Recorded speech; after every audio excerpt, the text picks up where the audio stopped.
7 retirement mistakes millennials make that will cost you 500K. Stop before it's too late. Hook 0,045. The average millennial loses $500,000 by age 65 simply by ignoring these common blind spots in their 20s and 30s. And I know what you're thinking. $500,000 sounds like clickbait nonsense designed to scare you into watching.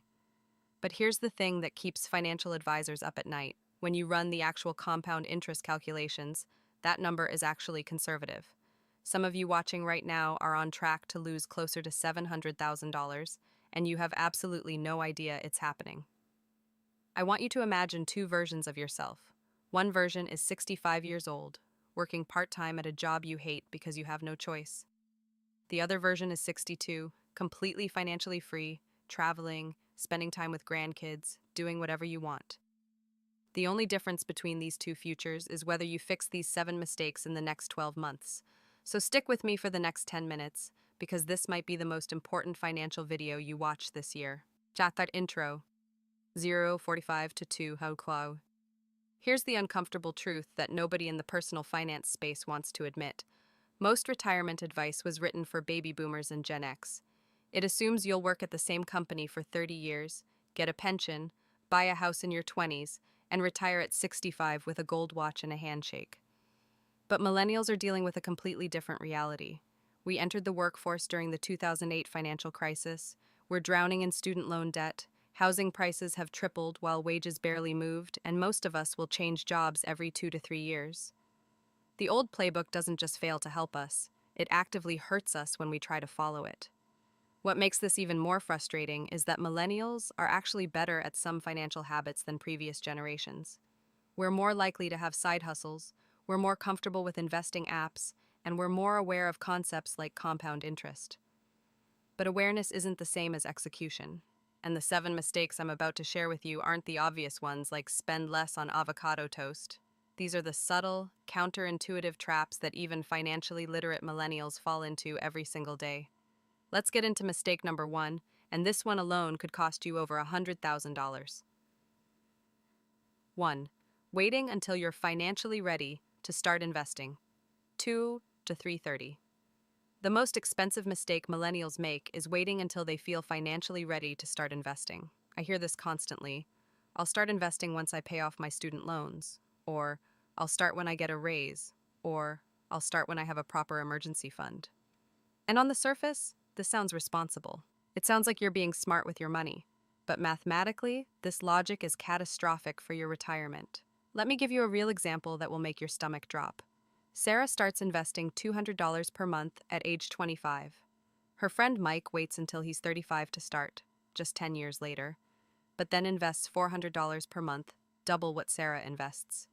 By age 65, assuming a 7% average return, Sarah has around $480,000.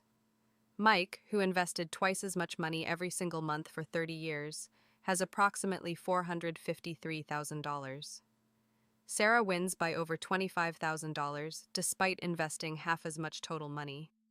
That's the brutal power of compound interest, and it punishes procrastination more than almost any other financial factor. The psychology behind this mistake is what makes it so dangerous. We tell ourselves we're being responsible by waiting, but what we're really doing is prioritizing present comfort over future security.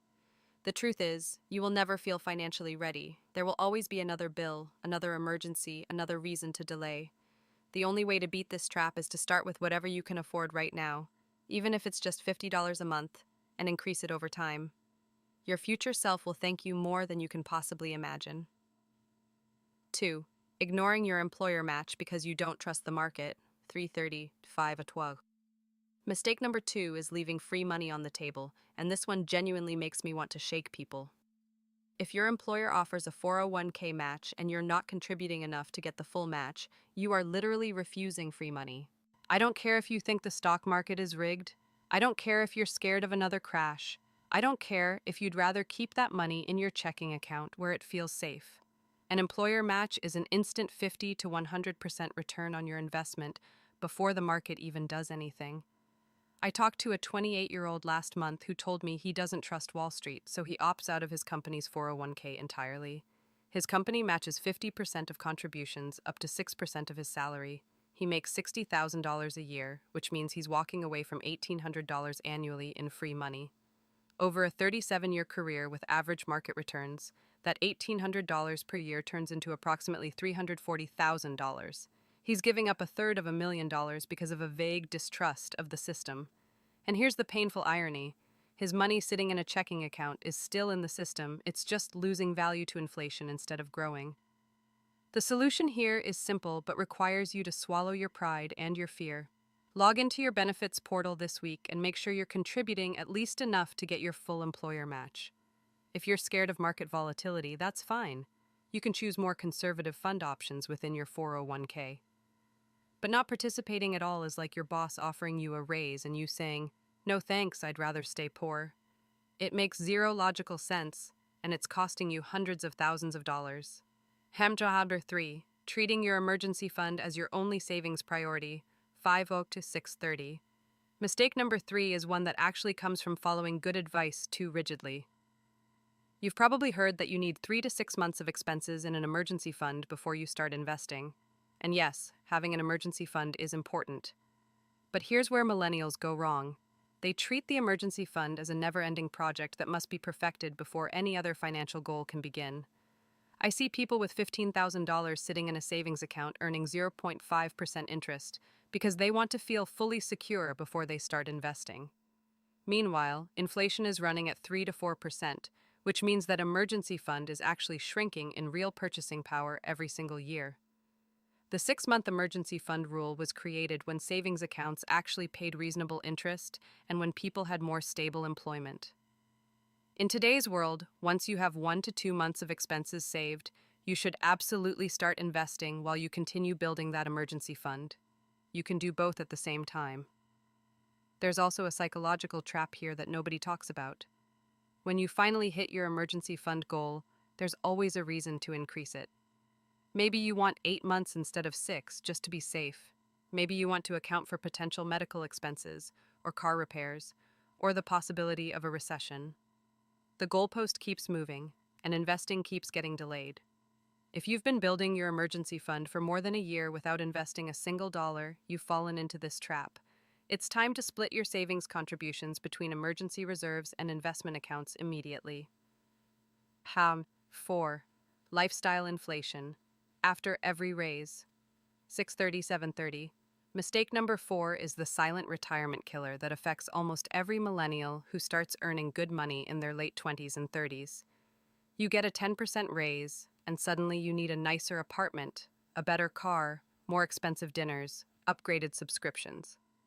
Within 3 months, your lifestyle has expanded to consume 100% of your new income, and your savings rate stays exactly the same, or sometimes even decreases. This is called lifestyle inflation, and it's the reason why people earning $150,000 often have the same retirement savings as people earning $70,000. The counterintuitive solution is something I call the 50% rule. Every time you get a raise, immediately redirect at least 50% of that increase to investments before you adjust your lifestyle. If you get a $500 monthly raise, set up an automatic transfer of $250 to your investment accounts before you even see it in your checking account. You'll still feel like you got a raise, you'll still improve your lifestyle somewhat, but you'll also be dramatically accelerating your retirement timeline. This one habit alone can add over $100,000 to your retirement savings, and I walk through the exact automation strategy in my finance toolkit at jordix.gumroad.com, which links to everything you need to set this up in under an hour. 5. Not accounting for healthcare costs in retirement, 7:30 to 8:30. Mistake number 5 is the one that blindsides people the hardest because it's almost never discussed in mainstream retirement content. Most millennials have absolutely no idea how expensive healthcare becomes once you're no longer covered by an employer. The average 65-year-old couple retiring today will spend approximately $315,000 on healthcare costs throughout their retirement, and that number is increasing by about 5% every single year.